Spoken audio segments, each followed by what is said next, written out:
On blast. And we are live. This is the Wrap It Up on Blast Raps post-game show. As always, my name is Sheldon Alexander. I'm joined with my guy Bellomo today. Mikey, what's going on, my dude? What's going on, Sheldon? You all right? Good. Would have been better if the Raps won. Yeah, but you know what? We've learned that it'd be a great series if these two teams meet in the first round. In the excitement category, at least. I guess so. I guess so. And I guess we would know that the Raptors would get, if it went to distance, 7 home games. We do know that. I also feel like the Raps would just watch Sweet. them. Yeah, I feel like the Raps would watch them. It'd be a cool storyline, that's for sure. But tough loss. Tough loss nonetheless. But as always, this episode of Wrap It Up is brought to you by Clean Cuts Barbershop, 2013 Danforth Avenue in the east end of Toronto. Clean Cuts, the multicultural barbers that will always keep you fresh for any and all occasions. So go see Skip and the crew. And as a wise man once said, tell them that I sent ya. Check them out on Instagram at Clean Cuts Toronto or give them a call, 416-917-4833 to book your appointment now. So, as mentioned, Raptors lose a tough one in Detroit in overtime, 112-107. And this, to me, wouldn't be that bad of a loss if the Raptors didn't have such a good look at the end of regulation. If they weren't up, 5 points in overtime after Kyle Lowry went on that personal 7-0 run. But that's a tough one down the stretch. Yeah. What did you make of this Raptors loss, just the way that it ended in overtime? Just a sense that it seemed like the Raps had the game in control, and then it kind of just slipped away at the very end. Yeah, I mean, it was a game of runs pretty much the whole game. Yeah. But you're not going to get a better look than Gasol did at that three. And that was a great call by Coach Nurse, too. It was. I mean, we went crazy. And it just nicked the rim, and it could have bounced either way. And then I had to leave quickly for a second. It came in, and you said Raps are up by 5. Yeah. Kyle was putting in work. Yeah. You know, I said, 2 minutes left? Perfect. We got this. And then next thing you know, we're struggling trying to get a couple points. Yeah. So, I mean, that's a tough part. I mean, you mentioned the Gasol play at the very end of regulation. That was a good call, too. This, to me, sums up to how just not messed up, but I guess different basketball is now in the year 2019. Mm-hmm. The Raptors ran a cross-court skip pass off the inbound with 1.6 seconds left to their 7-foot center for 3 for the win. For a clean shot, shot. And we're all like, great play call, great play call. And, hey, I thought it was going down while it was in the air. Didn't happen. Raps go to OT. And really the turning point was Kyle Lowry had them going. Kyle Lowry hit some shots, but then nobody else really helped him out in OT. Then there was that play, I guess what they would call the turning point. Siakam goes up. Looked like he might have got fouled. Looks like he might have got fouled by Drummond and or Blake Griffin. No call. Ball goes the other way. Reggie Jackson hits a 3 to tie the game up. Lowry misses a 3. Part of a 7-0 run for the Pistons. Raps couldn't really come back. But 2 things here. Danny Green does miss a 3. I have no issues with Danny Green taking and missing shots late in games. He's gotten that where he can take in all the shots he wants. He can take whatever shot he wants. No issues there. Ball gets tapped back out to OG. And OG Anunoby, on the other hand. OG has it, hesitated, shoots a 3, airballs it. Not a good look for OG there. What do you that's not the shot. If you're Nick Nurse, that's not the shot you want OG taking, I think it just seems like I've had this conversation before where I've said, I mean, I guess on the bright side, the kid keeps taking shots and he's not scared of the moment. Yeah. But he's gotten a bit better, but he's still not there yet, especially in a crunch time, a crucial situation like that, to take that shot. They're down by 2, I think, at that point, to get the lead. I mean, look for the hot hand. You know what I mean? The tough got part a lot too, of time left. So the tough part too is that my biggest issue is he hesitated. Yeah. If he just shot it, you still don't want to see him take that shot, right? But the fact that he himself questioned it and then still took it and airballed it, not a good look at all. Plus, again, you were down by 2. Maybe look to go inside a bit to get the tie, right? So, I mean, there's many factors there, but for sure. There was enough time where they could have reset, maybe called the timeout, got a better shot. But it's a learning curve. And the other part that's interesting to me anyways is OG's not in the game if Kawhi's playing.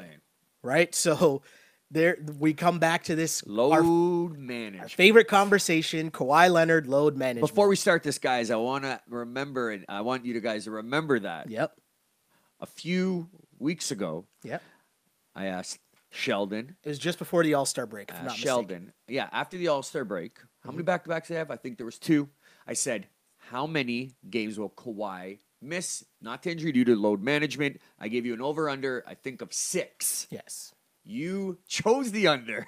I did. And folks, we're at 3 already. There's still a back-to-back, and it looks like the Raptors will be pretty secure in the second spot, unless some drastic stuff happens, which means with about 5 games left, secured in the second spot, nothing really to play for. You can bet Kawhi is going to miss 2 or 3 of those 5, right? So, yeah. I mean, you're right on that. Kawhi has been the load management thing still appears to be something that people are angry about all the time. And I honestly thought, to be real, I honestly thought that after the way that the Spurs game went, right, where he just dominated towards the end of that game, locked down DeMar, the steal, the game-winning dunk. Then he missed the next game. Everyone's mad about load management. But then he comes back against Boston, has a really good game, right? Then the next game hits the game winner. Portland. The game winner against Portland, cool. But I was so hyped up by the work he put in down the stretch. Yeah, you're saying, yep. The 9-0 run, like he just put in mega work that I thought that would put the load management debate to rest. Then earlier today, when the beat writer started tweeting out, "Oh, Kawhi's out again for load management," I got text messages from friends. I started seeing tweets, people upset about load management. And I thought we were over this. Like, again, this loss, it's not a good loss for the Raptors. You were up, you had multiple chances to win, but Kawhi Leonard being out of the game, you don't get the development of the other guys. Does Pascal's glow up continue like at such a high speed if Kawhi's in the games, all these games, or did he gain more experience, gain more confidence, getting a chance to show out a little more with Kawhi missing all these games? Yeah. OG gets a chance to play in this situation in a big time game where you might need OG come playoff time. You might need OG next year. These minutes help. There's other things that are way more important than Kawhi Leonard playing in a game against the Pistons, where if Kawhi is there, it does like. Oh, it's a win. It's a straight dub. And also, I'm going to remind this quote from I keep forgetting about it, but Josh Lewenberg from the last game the Raptors played, and they were talking about load management with Kawhi Leonard. I'm trying to find the exact quote because I don't want to paraphrase it and get it wrong. But something about 82 games. Yeah, it was basically Kawhi Leonard said, quote, "There's 82 games, and for me, these are just practices, and playoffs are when it's time to lace them up." Hey, I'm with it. And again, when I watched that Portland game, that's where I'm like, I don't want to hear nothing about load management. They lose in this game, cool, but these games as well also give us a chance to see, oh, that Kyle Lowry that we know, that we love, is still there somewhere. True. Talk about the Kyle Lowry game that he had, because Kyle Lowry balled out in this game. If I bring up his stat sheet here, Kyle Lowry 6 and 5 or something, season high 35 points, 5 assists, 7 rebounds. Great game for Kyle Lowry. Kyle's been he's been on after the All-Star break the last couple games, but the thing that's most noticeable about it, his shot is falling.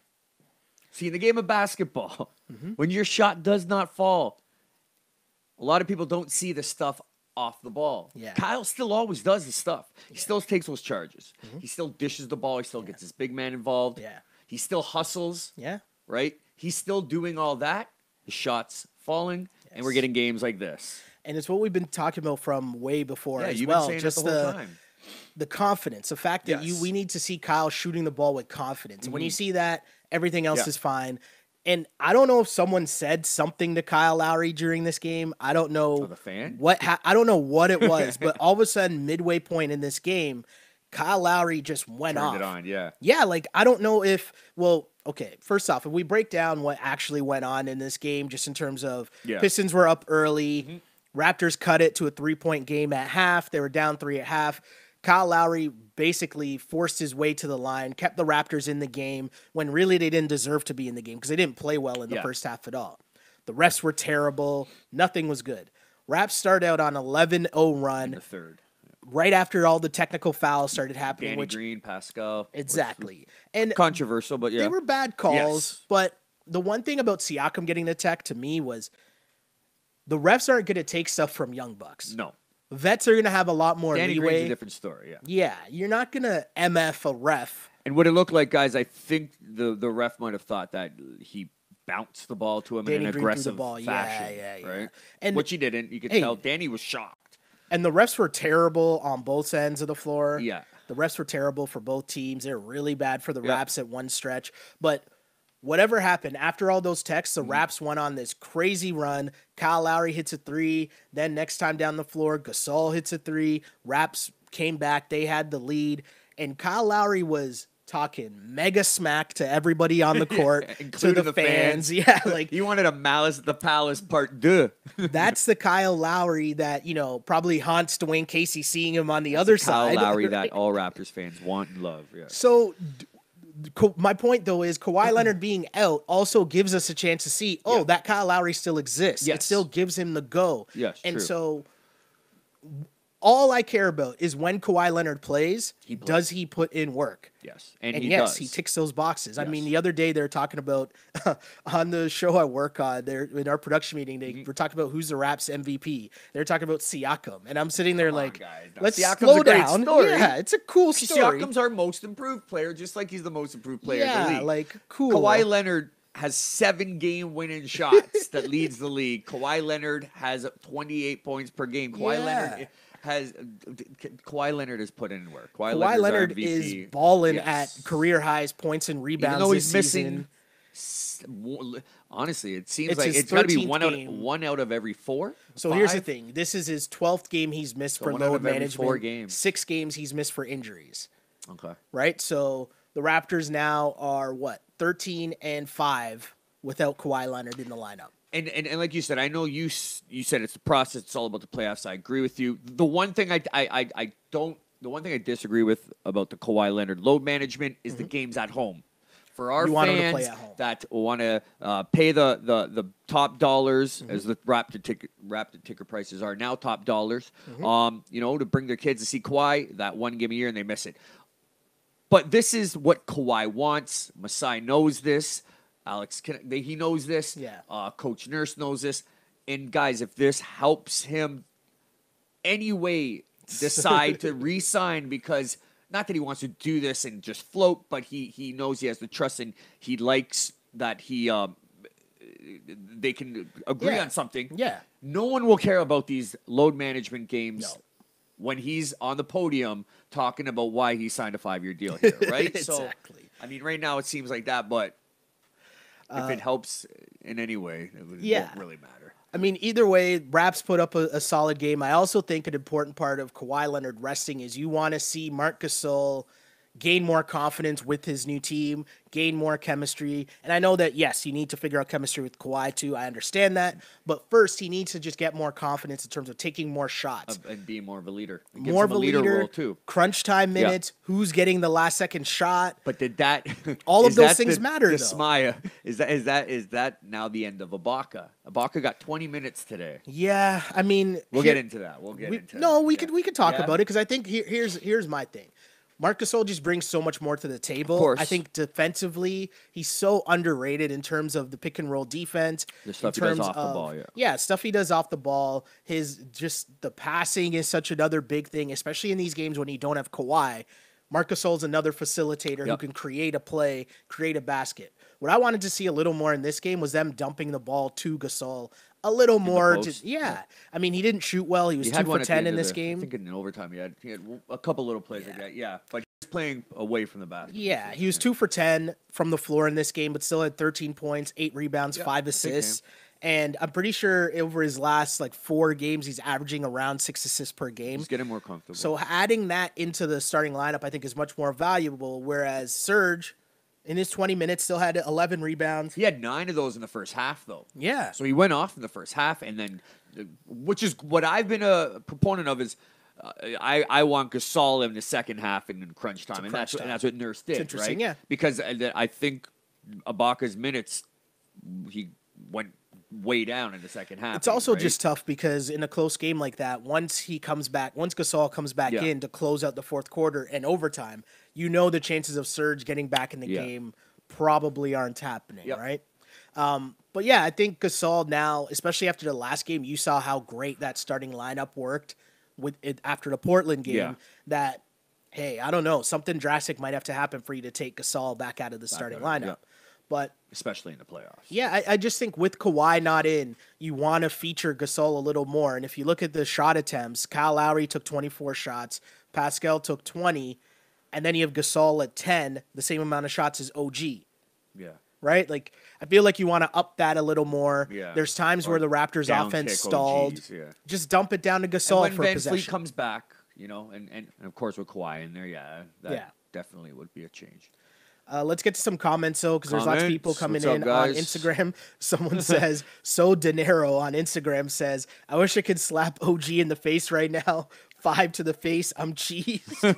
Another comment. What was OG doing? Did you guys see his eyes, too? It showed a replay. Slow-mo, his eyes being like, it's okay, guys. It's okay. Nah, it's not okay. That was a bad shot. Another comment. Kyle was wide open when Danny and OG missed. Again, I will never knock Danny Green. Danny Green's hit Danny could go 0 for 21 game. I'll still give him the ball the next. I don't know who it was. I retweeted it, but someone tweeted out a montage of just all the big threes Danny Green's hit to either like tie the game or take the lead with like a minute left. Yep. And so, hey, do whatever you do, Danny Green. Not mad at you. Nothing wrong with that at all. Another comment says the refs, but we still in this. Yeah, the refs were bad. And we know I'm normally not one to bag on the refs or blame the refs, but the refs were horrible in this game. They were horrible on both sides. It wasn't good. Another comment, even though we lost, Kyle for Prez, honestly, you touched on that. Kyle Lowry, man, the scoring was there, the confidence was there, the swag, he was oozing with the swag in this one. It was like how he played in the beginning of the year, first 5-7 games. And again, without Kawhi, for me, I enjoy seeing that Kyle Lowry because we saw it in the Portland game. We'll see it in the future as well. He's able to take over games in spurts. Yeah. Right? You're not going to get 35 points from Kyle Lowry all the time. No. You're not even going to get 25 points from Kyle Lowry all the time. But if you get a consistent 15 and sprinkling 7 of assists. that, but like 7 of that is in like the fourth when you need some big shots, let's go. Another comment. Not a better look than Gasol and OG got the rebound in those 14 seconds, set up a play. Yeah, that was the thing. OG, anything could have happened there. Could have called a timeout. I'm sure they're talking to him about him in the locker room right now. But again, it's a learning experience. Yeah. And it's those March are stuff 3rd? You don't want to happen in the playoffs. Mind you, he wouldn't be on the floor. He wouldn't be on the floor in the playoffs. But you know what I'm saying. Yeah, totally. Speaking of someone who will be on the playoffs, who will be on the floor in the playoffs, but someone who had a pretty solid game, but kind of wasn't really involved offensively late in the fourth or in overtime. Pascal Siakam. Yeah. 21 points, but on 10 of 20 shooting.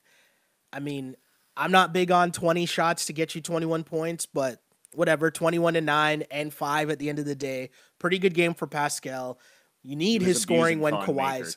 Yeah. He was abusing Thon Maker. And you need that when Kawhi's not there. You need those points from Siakam. Yeah. But the development of Siakam, the confidence of Siakam, do you like what you're seeing with him, especially with no Kawhi? Absolutely, because Kyle played great tonight, but we had this missing thing of who's our second scorer. And he's not don't at me, but he's not like a legit second scorer in the league. But he's our second scorer. You see the potential. Right? And you see the potential.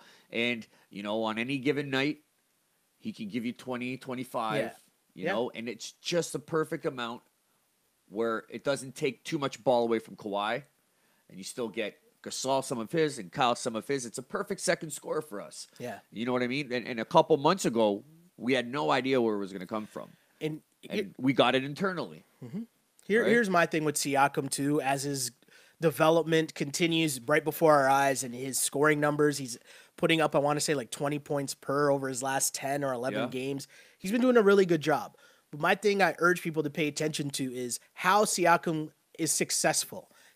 he's successful because he's active. He's running the floor. He gets at least what 8 to 10 points just from leaking out, and From Kyle hustling. Lowry getting him the fast break points. And so that's where he's more successful.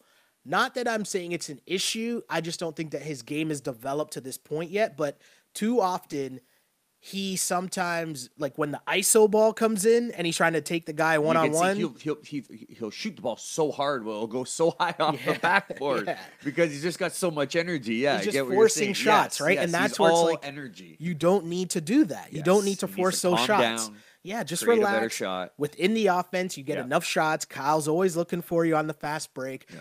Now that he's able to hit that three and he's hitting that corner three, you're going to get your shots off the, off the swing pass and the hockey assists. So my thing is just slow down at certain points and don't force up shots like that. But overall, still really good game from Pascal Siakam. He's still looking really good. Let's get to some more comments here. Someone on Twitter says Casey owns Nurse. I'm not sure I'm going to go that far. The Pistons, two last second wins.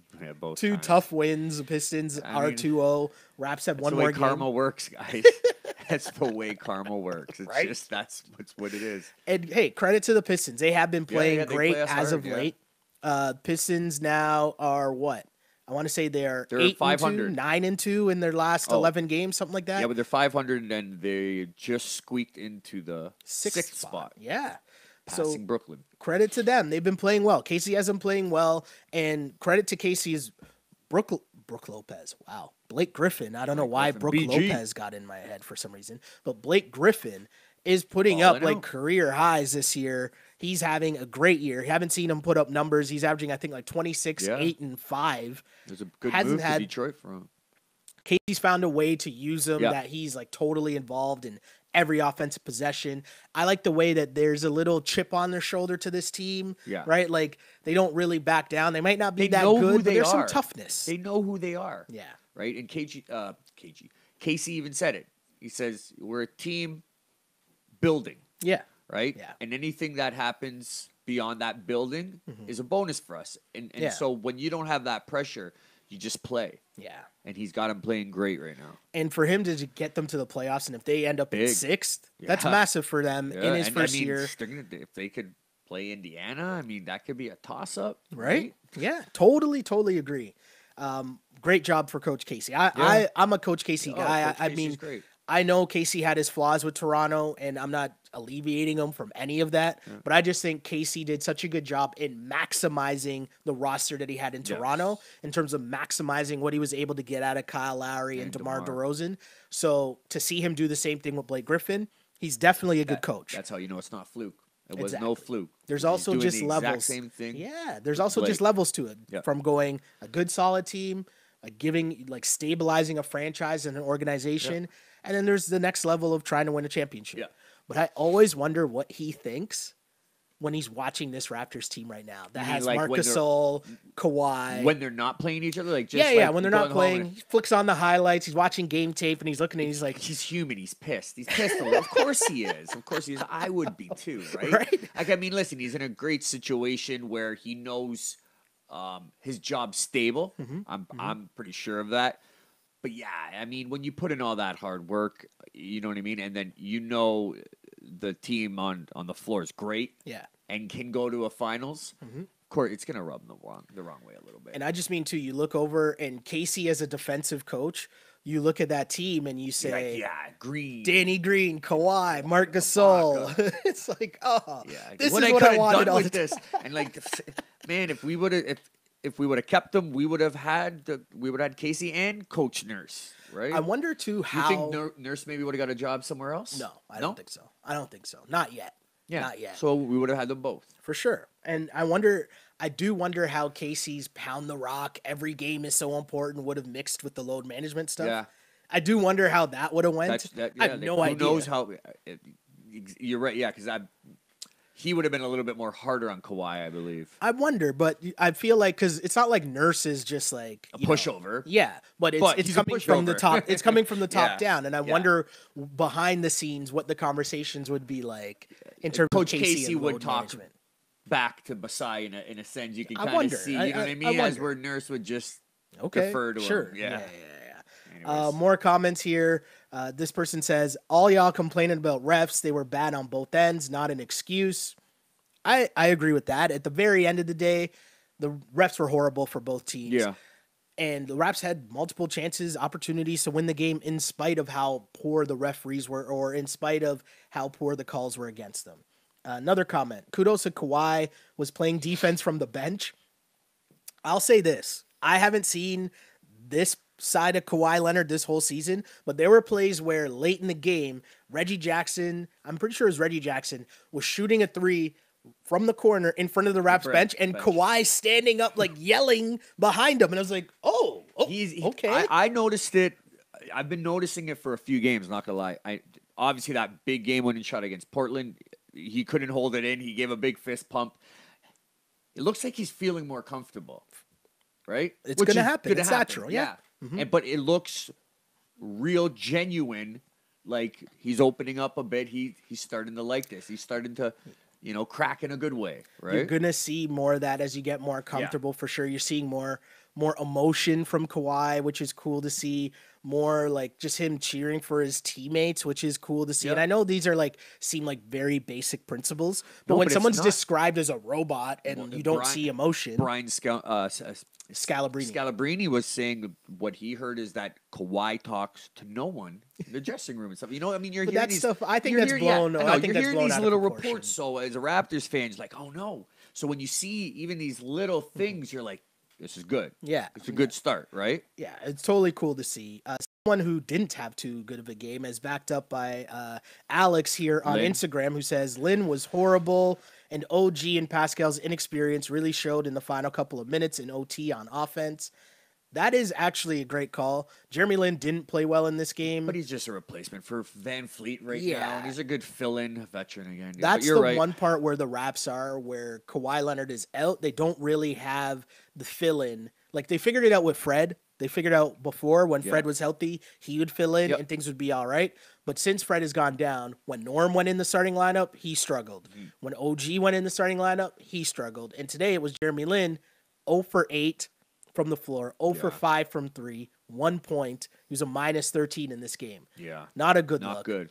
Not a good game for Jeremy Lin. I thought he'd be a sensation, a hit. You know what I mean? Like, he had wide open looks early. They just weren't falling for him. But I feel like it almost went too smoothly early for Jeremy Lin. Yeah. Right? Like, he kind of needed the reality check. Like, it's not going to be the way that everyone kind of thought, oh, wow, what a perfect fit, right? And then it's just a different animal starting, right? Playing with those guys, playing with Kyle to start the game. And playing on such a deep team, too, right? And also very good point here by Alex about OG and Pascal really kind of struggled in overtime. There are a couple possessions where, even Pascal tried to go and he tried to force a play, had some couple bad turnovers, doing too much, exactly. But let me ask you a question, though. I will say overall, that's a good thing. That's what you need these Detroit games for. But that, to my point, is with these load management, does that affect the team, the Raptors, obviously, as to saying, okay, maybe this game doesn't mean that much, so I can do this and get away with it. You know what I mean? Like, kind of, where if you see Kawhi sitting out, and that's going to throw a narrative around that, if we win or lose this game, whatever. So you play a little bit more loosely, and you take a couple more contested shots than you would a la the OG one. You know what I mean? Is that what the thought of maybe inside a couple of the guys, the young players' heads? I think for the young guys, it's the opposite way, because I feel like they know that they're in a fight for minutes. And so this is a chance now for me to show out, for me to solidify myself in the playoff rotation. So I think they might get a little tighter, right? Like the pressure might be there a little more. I'm not going to get this chance again. Yeah, like this is a good opportunity for me. And I think that's what happens when these guys get thrusted into the starting lineup. Why we've seen them, like, look, OG and Norm both played way better tonight. They OG with 13 points, Norm with 11 off the bench. Yeah. Now, when they both got the chance in the starting lineup replacing Kawhi, that's when they couldn't really handle it. They didn't play well. So I think maybe it might get a little too much in their heads in that instance. Yeah. But for Pascal, with no Kawhi, definitely he's like, all right, this is my night. I'm trying to get 40. Yeah. Which, hey, for Pascal, I almost feel like rightly or wrongly, you got to let him cook. He's in that mode where it's a gift curse. Exactly. Yeah, the things that don't make blow him, out the candle yet, right? Yeah. Let him blow it out himself. Yeah, it's right? like the things that make him successful at this stage are the same things that make him struggle, right? Like that same energy, you can't get mad at the energy for him running up and down the floor. Yeah. And then when I'm like, don't force that shot, well, that's just the same motor and energy that he's going with. So I can't have it both ways as a fan calling him out. So it's interesting, but you make a good point though. Yeah. It is an added layer to what these load management games. What does this game really mean? And another thing, guys, quickly just comment too if you could. Not does it bother you because Kawhi said it out, but does it bother you from a fan of the team of we're not giving it our all to get that number 1 seed? Like, right? Yeah, that's interesting. Like, I know 3 games is a lot to catch. It might not sound like a lot, but it's a lot. It's a lot, especially when Milwaukee's cooking. It is a lot. Still, right? It is a lot. Like, you never know. But anyways, comment, guys. As always, we love the comments. Just throw your thoughts in there.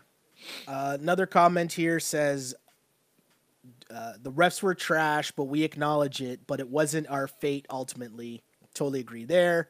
Another comment, bad shot by OG, but he played good all game. I agree with that. I just think that Defensively, yeah. Played great defensively. That Reggie Jackson shot, he couldn't get even any closer without fouling him. Without fouling him it's a tough shot. Yeah, it was a great defensive play. He made it. Another comment. This is what's supposed to happen when you disrespect teams by sitting Kawhi. I don't think teams. Hey, if teams Teams are happy. Yeah. They're fighting for a playoff spot. They're going for 6. They don't want to play Kawhi. They're gonna be like, let's go. Also, too, you can't worry about how other teams are going to take it. You're doing what you think is better for your team. And I totally forgot about this. But earlier you were talking about the home games, right? I think it came out at some point that they have a schedule kind of set. Do they? Where it's like scheduled every good games. game he plays, he sits No. the next Like one? they have, like it's already scheduled out. Like, Okay. he would play in this game, but not play this game. And I think part of it might have to do with the Sunday games. It's earlier, so that might be just the way that you're traveling and the rest and he recovery. probably has a good workout or a spa or one. Just how it plays into all that. But So, in terms of the an schedule, it's like, itinerary. how's your body feeling? Yep. And if he's not feeling a hundo P, then it's like, all right, we'll just rest it, load management. Whether that ends up being a home game or a road game, that's just what it is. But I also just think, and I want to get your take on this, because I don't know if we've had this discussion. I've had it with Webby for sure, but I really don't think that us as fans watching the Raptors and even the Raptors media and everyone involved, we're not used to the regular season not mattering. Meaning, like, when you're the Spurs, right? When you were the Lakers, when you're the Cavs, like LeBron for years and years would always say, it doesn't matter what seed I'm in. I got to see whoever I see in the playoffs regardless. The Raptors, we're not used to that, right? We're not used to watching a team like cheer for a team that is just like. It changed last year when we won the East.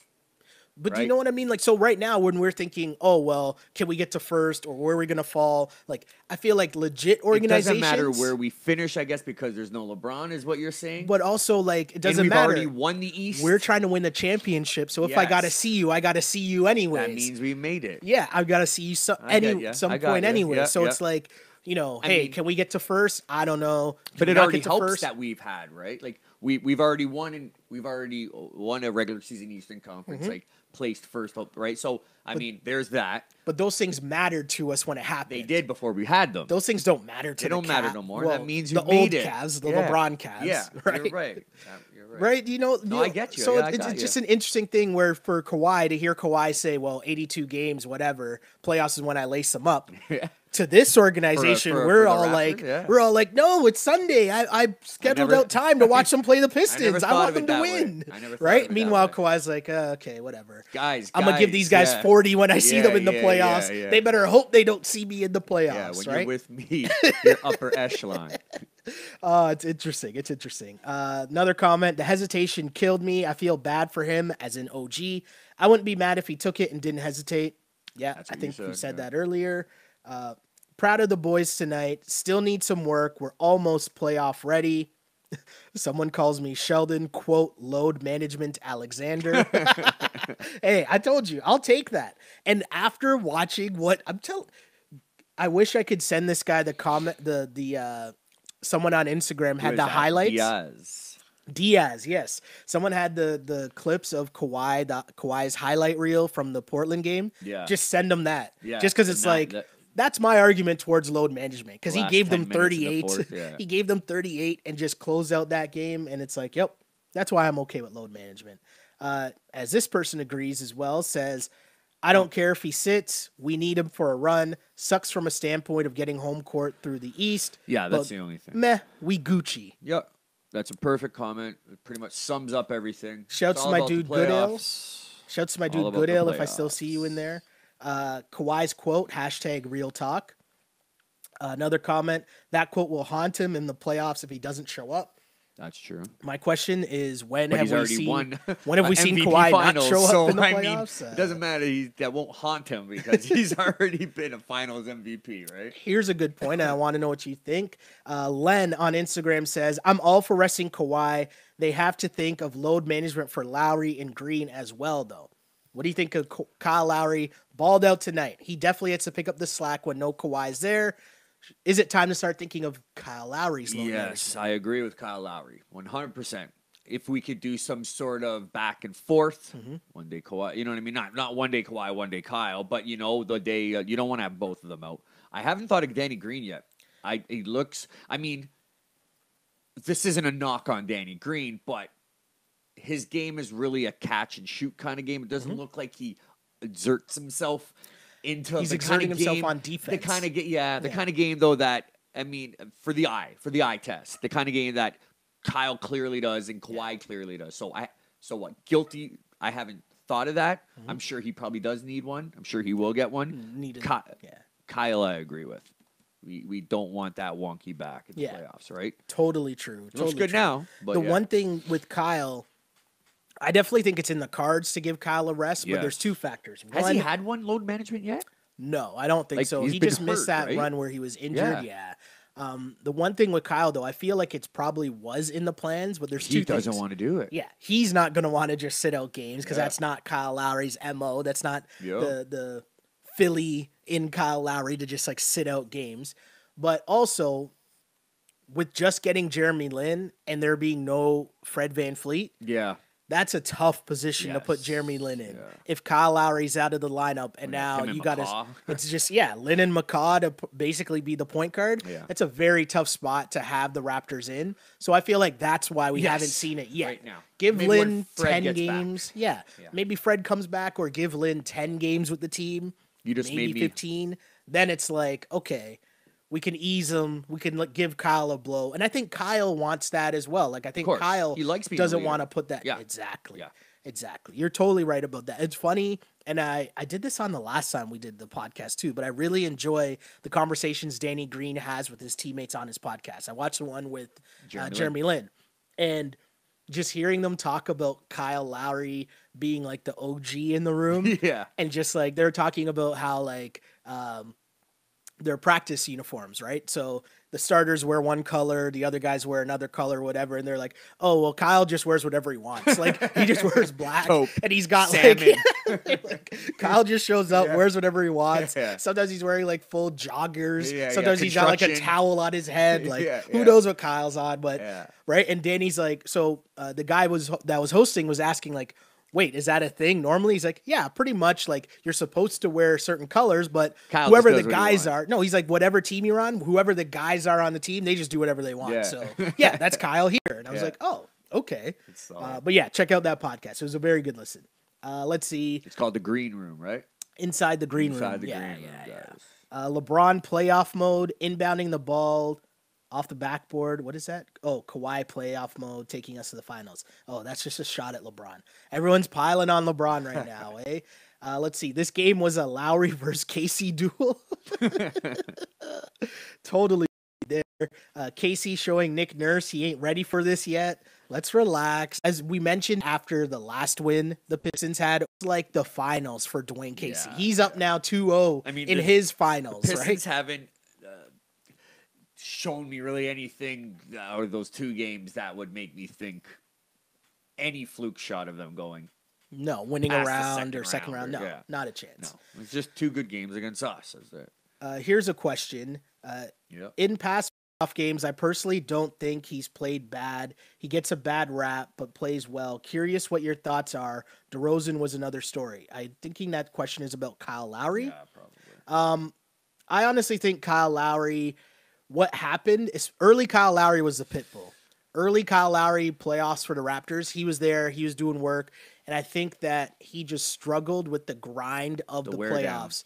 Yeah, and I think that his body wore down because he had to carry so much for the Raptors during the season and then into the playoffs. Yeah, his body tore down. DeRozan's mind goes. Right? That's the difference. And I think with Kyle, too, once DeRozan started to elevate, Kyle kind of deferred way too much to DeRozan. And DeRozan wasn't ready yet to carry that next level and like duel LeBron for 40-point games in the playoffs. But overall, I think now the way this Raptors team is set up, Kyle will have, as long as you get him healthy to the playoffs, he will have a good playoff because you have, he doesn't have to score 25 in the playoffs. This is the question. It leads perfect. I said I wanted to ask you. There was just a quick thing. So I was listening in my early morning commute to work. I don't know if it's Pharrell or something. Anyways, an ESPN radio host was talking about the 76ers and said they have to get into the third seed to avoid playing the Celtics in the first round and the Bucks in the second. Okay. And pretty much almost guaranteed a matchup in the second round against Toronto, which Toronto is going to be an easier matchup. Now, that narrative still sticks around with Toronto, what we just talked about, Kyle and DeMar. That. I want to ask you a question, and you guys too, is going into a playoff series or a playoff push like that, what's more pressure? Going in with that narrative that the Raptors have right now, or a narrative, as we'll say, a Golden State of, wow, nobody can beat you if you get knocked out. You know what I mean? What do you think is a tougher task? It's interesting. Going in where everybody's like, whatever, they're going to lose anyways. They always mess up. Or going in as the solid, heavy favorites. That's a tough one. A tough one. I'm not really sure what the answer is there, but I'll say this for the Raptors. I think that if it was still DeMar and Kyle, it's difficult for you to overcome that because that is in your head already. Right? Like that's in your head. Whereas I think Golden State, when it's like you're supposed to win, I think they play into that in the sense that they don't take the regular season that seriously. Sure. So they kind of play into that. Oh, when the playoffs come around, now it's our time. We're better than everyone. We're going to win because we have the best team. Yeah. So I feel like it's easier for them to play to that. Whereas the Raptors, you're probably dealing with your own demons in your head about losing too many series in a row, having poor games where poor shooting nights, taking too long to beat teams that you're clearly better than. That narrative. And now you're hearing it all the time, and now you start wondering, is that true? Is that us? I don't really think, and I mentioned it because Colin Cowherd a couple games ago, was it the San Antonio game? One of the games the Raptors won recently, he tweeted out, it's February, and the Raptors look great. And I think further to your point of what you were listening to this morning on ESPN, I feel like that narrative is always going to be there with the Raptors until they prove them wrong. But it's unfair. But those guys don't watch the games. True, but the one thing that's unfair is because it's the Raptors aren't going to get that monkey off their back if they win a first-round series. No, because they've gone to Eastern Conference Finals. They've gone to the second round. So even when they get to the second round, that narrative's still going to be there. Let's say they get past the second round. That narrative still can kind of be lingering, right? So it's like they almost got to go to the finals. Yeah, to shut everyone up. Shut everybody up. But do they play more loosely like that? Well, if you guys don't believe in us, okay, we'll show you. As opposed to the nerves of the dominant, almost favorite, unequivocally going to the finals type. You know what I mean? So I also just think that the part that people keep missing because they don't watch enough of the Raptors to fully understand what's going on. This is a way different team. It's Kawhi. It's not even close to his Kawhi is going to have something to say about this narrative that you guys, trust me, the first game of the playoffs, all the national broadcasts are all going to be saying, is this the same Raptors team? Charles Barkley is going to be saying, saying this Toronto team. Here's the thing. If you just even match up the roster in the pecking order, Kyle Lowry's the same. Cool.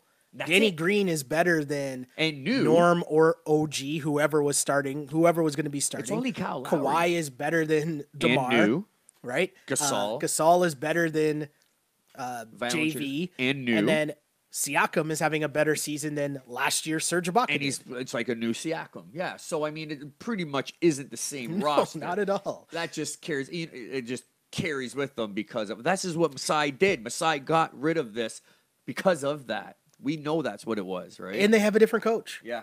Yeah. So, like, everything is so different, and that's right. a part that's going to be interesting, point, I think. Let's see.